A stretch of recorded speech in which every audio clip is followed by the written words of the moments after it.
Wagyu as an icon has been part of Japanese culture for centuries. This is actually the origin of Wagyu production on the island. This shrine dates back to 1863. It was the marketplace, and they would weigh the cattle and sell them. And this is actually a weigh station where all the cattle will be weighed. This stopped being used about 20 years ago. Oh my God, I weigh that much?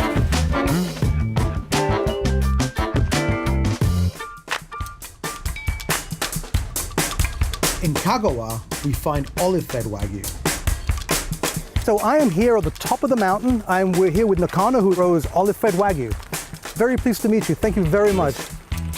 最初はオリーブ牛の今私も石井さんと一緒にオリーブ研究会を発足してそれで会員になって私は繁殖専門で石井さんのオリーブ牛と小出島アイランドそこの人もオリーブ牛に取り組んで最初はオリーブ牛が小豆島オリーブ牛が最初の発端です。それから香川県が全体的に取り上げてオリーブ牛という香川の名産を作ったんです。でももうオリーブ牛1本。そうです。So what's his average day like? 朝6時起床、7時に作業に入ります。今の放牧場の牛に餌をやるのが日課。だいたいその午前中で、終わります。で、昼間はライフで遊んだり、いっぱい飲んだり。Sounds like a pretty good life, right? Does he need a farmhand to help him? Because I might want to do the same thing and have a second career. So guys, this is the final episode of the Meat Show. I'm actually going to stay right here and help this man grow the best Wagyu on earth.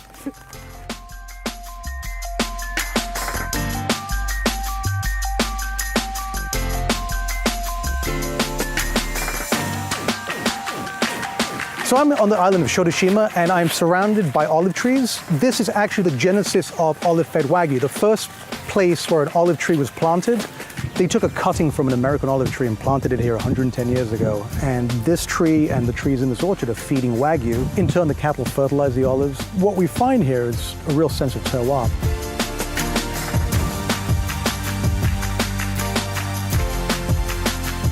So I'm here at the Toyo olive oil factory. This is where they make really high quality Japanese olive oil. You can see the machines. They're not actually currently running because it's not the season. In about a month, they'll be producing olive oil. You can see the machines are actually from Italy. Obviously, a strong tradition of olive oil there. So what happens is when the olive oil is finished, they've separated the liquid, they're left with a mulch or like a pulp. That goes into this machine right over here. Basically, this is a dehydrator. So they'll dump it in. I think they cook it for whatever, 6 hours or so, and that basically reduces by half. And what they're left with, what they actually feed the cattle, which is this, which is the end result. Now, the way it works is that the last 2 months of life of the Wagyu cattle, they feed them this in their regular food, and that will bolster their flavor and bulk them up.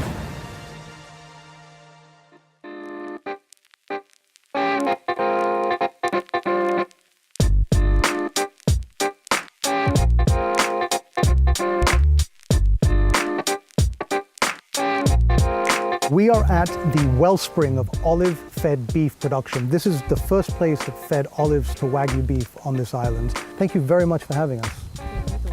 Arigato. Arigato. Olive-fed Wagyu is 7 years old at this point? Yes, it is. The movement is really growing? Yes. So where did the olive idea come from? They use this leftover from olive oil and they mix this with the feed and they feed it to them for 2 months. Because he was aiming to do this recycling, like agricultural system somehow. Right. So he was doing like growing fruits, veggies, then and feeding them to the cow, and the cow fertilizes. Trying to figure out. Right. But one day, all Sanuki cattle will be olive-fed. Someday.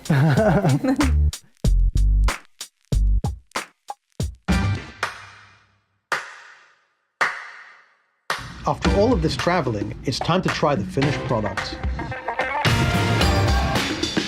This is actually my favorite preparation of beef. This is roast beef. Now, this is top round. My favorite cut is probably ribeye, but I'm already looking at this, and the marbling on this is comparable to what most USDA prime would be, so I have high hopes for this dish. That is very good. It doesn't taste like roast beef though. It has the texture, it's got some firmness, it's nice, supple. There is a flavor there that, and I don't want to say it tastes like olives, but there is something profoundly vegetal about the flavor of this beef. It's interesting. You can see the marbling in this, and look how tender this is. It's literally just pulling apart. It's definitely meat, but you're getting these sort of rounded, nutty notes. It's really delicious. I'm gonna have to have another bite.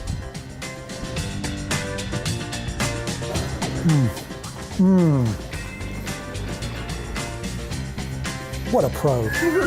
Sunday night in Kagawa, I've been eating Wagyu all day, but I've heard there's some chicken that I must try. So here we go.